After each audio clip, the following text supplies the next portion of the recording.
Now I gotta ride or die.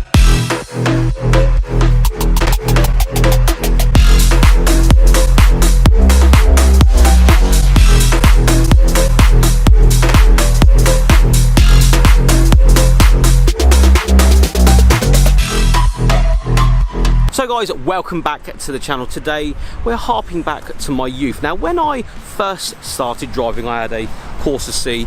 Yes, I know the stigma these days, Corsas, oh god, it's the end of the world, but absolutely love that car. And my mate had a LUPO 1.4 for his first car, and that is exactly what I've just picked up. A little 1.4 LUPO to show you guys the cool factor of these, because yes, they are very cool, and how much you can actually get into one of these for these days, drivability, and you know, maybe it's your first car, you want to get into something relatively cheap, this could be the car for you. Now I'm going to explain a few things now. When we were young, a 1.4 or 1.6 litre engine was a really big deal. I know we live in a society now where 300 horsepower is the entry level to a fast car, but these were genuinely fast little cars at the time. No weight behind them, nice little 1.4 litre or 1.6 in the GTI. And I remember switching from my 1 litre Corsa at the time into one of these little 1.4 LUPOs and just thinking they were so much more refined, faster, more economical. And that's exactly what I've been experiencing today with this little thing. We will start with a walk round as usual though, because a few little features I want to point out. I understand that this car isn't for everybody, but I do try and get cars for different people. So this is sort of entry-level car for people out there that may be getting their first car, or maybe it's a second car and you want something cheap on the side. These are super cool. So we'll start with styling. This era I think of VW has gone down pretty well. This one's actually lowered 40mm on a set of TSW wheels, no centre caps. So if you do have the centre caps for these wheels, let us know in the comments below, because we want to buy some, because TSW was a thing back then, back in this era of VW and of motoring. TSWs was a thing. What I also really liked about these was the rear arch, where it sort of cuts there with the back bumper. This one actually has an exhaust system as well, which you'll hear in the driving portion. Sounds pretty good for a little 1.4. It's actually retaining 35 to 40 mpg this as well, which is again a really good thing. Back in the day you weren't really bothered about mpg, don't get me wrong. Now you are, because of fuel prices and stuff. It's about 45 quid to actually fill the tank on these things with this flushed in little petrol flap there. It's such a cool little feature. Again, I'm trying to, you know, preach to the choir in a sense here, because I know a lot of people won't understand this car. Little boot on these as well. It's hilarious how small the boot is. Like, you're not gonna, well, you get a football in there, that's about it. And the parcel shelf is just hilariously small, but you're young, it doesn't matter. It's a second car, it doesn't really matter as much. Now we'll actually show you guys in the interior, because, and something that you will notice if you ever drive one of these, they're hilariously big inside considering how small they are. They have got really comfy seats, tons of room, because in theory you don't really have any door cards. As you'll see, there's a top bit of door card, bottom bit of door card, and just literally the metal of the car. So there isn't much intrusion actually into the cabin from the door cards, nor from the dash either. It's quite high up, so you've got loads of knee room, especially in that center console there. As you can just about see, there is no intrusion into your knee space, which as a larger gentleman these days in my 30s, I actually appreciate that more than anything. I understand it more than I ever have. We'll actually come around the passenger side to show you a little bit more, because sun and stuff. I'll just get my bag out of the way. Yeah, tons of room. They don't have a glove box though, which is really odd. I always thought that was such an odd thing, but again, this is an entry-level base car into, you know, the life of small cars. Tons of room in the back. The seats actually fold down really easy, so I could easily get in and out of there. And as you can see, there's actually a child seat in the back. I could probably get my seat a lot further forward, but there is actually quite a lot of room. Again, no intrusion, or crazy intrusion, from the actual plastics of the car like you get in cars these days. So yeah, really cool little bit of kit this. I know, and I'm going to say this again, I know there's a lot of people out there be like, what are you even on about? This takes me back to my youth, this little car. And I love simplicity and the execution of this little LUPO, and understanding it, especially as I've driven and shot so many cars, is such a nice thing. But let's get this thing on the road, go see what it's like to drive. So the drive, what's it like to drive a little 1.4 LUPO. Now, if you're young, you might understand what I'm about to say, but this is super cool, this car. The amount of space you have in this thing. I know you're not buying it for that reason, but I'm now 33 and I drive a lot of cars, so I immediately understand what different cars give you. The amount of space though, I'm, you know, a large chap. I've got a big coat on today because it's slightly cold, and I am absolutely fine in here. In fact, I think my passenger, if I had a passenger the same size as me, I think I'd be pretty good for it. You would be not rubbing shoulders as much as I was expecting and as I remember. Now, as I've already said in this video, this harks me back to my youth slightly. When I had my Corsa C, yes, I did have a Corsa C as my first car.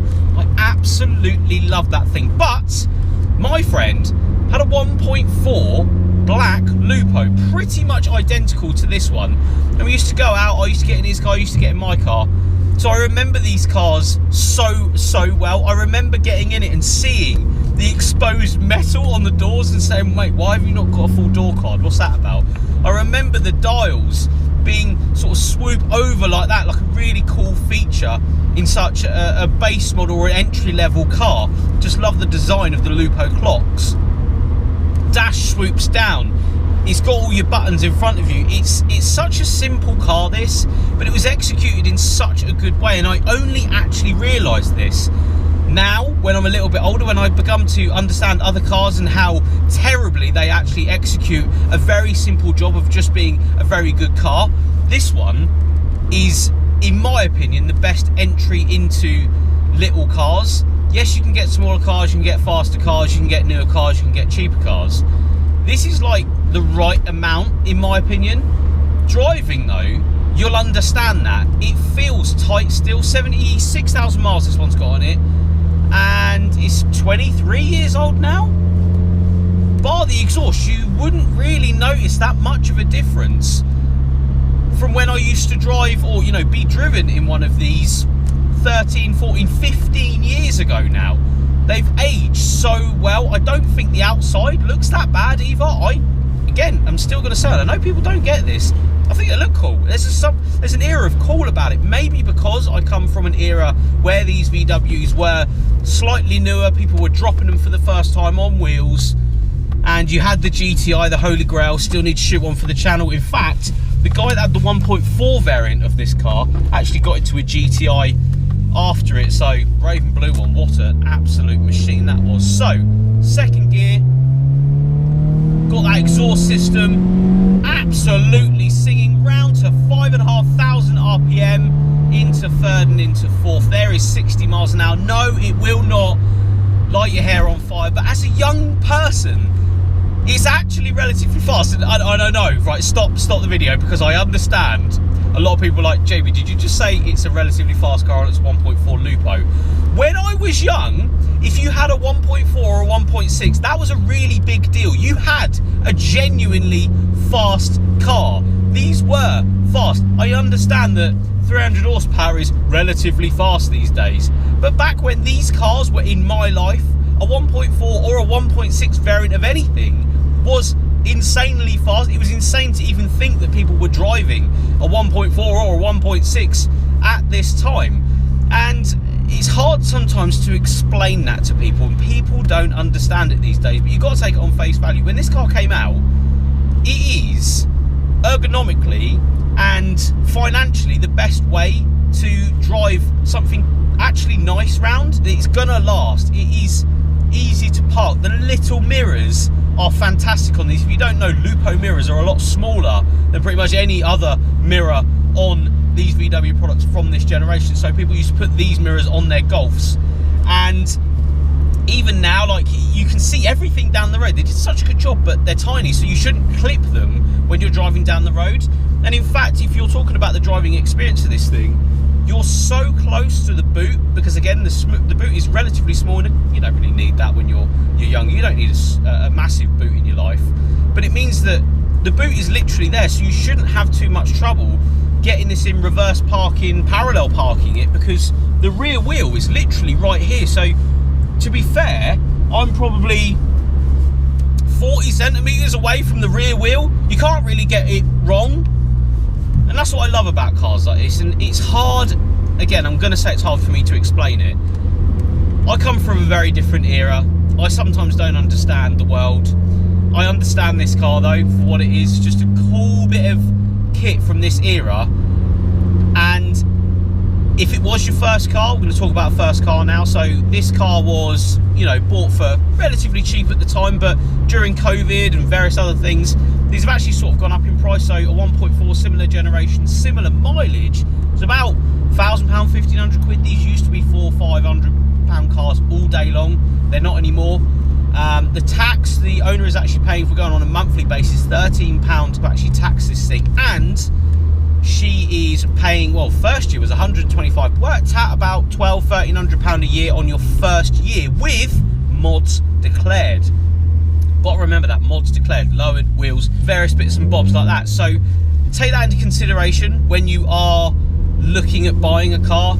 And I've tried to hit you guys with a sort of entry into driving, so a first car for young drivers with this one. But let me know in the comments, am I absolutely waffling today in this video? Am I talking utter nonsense?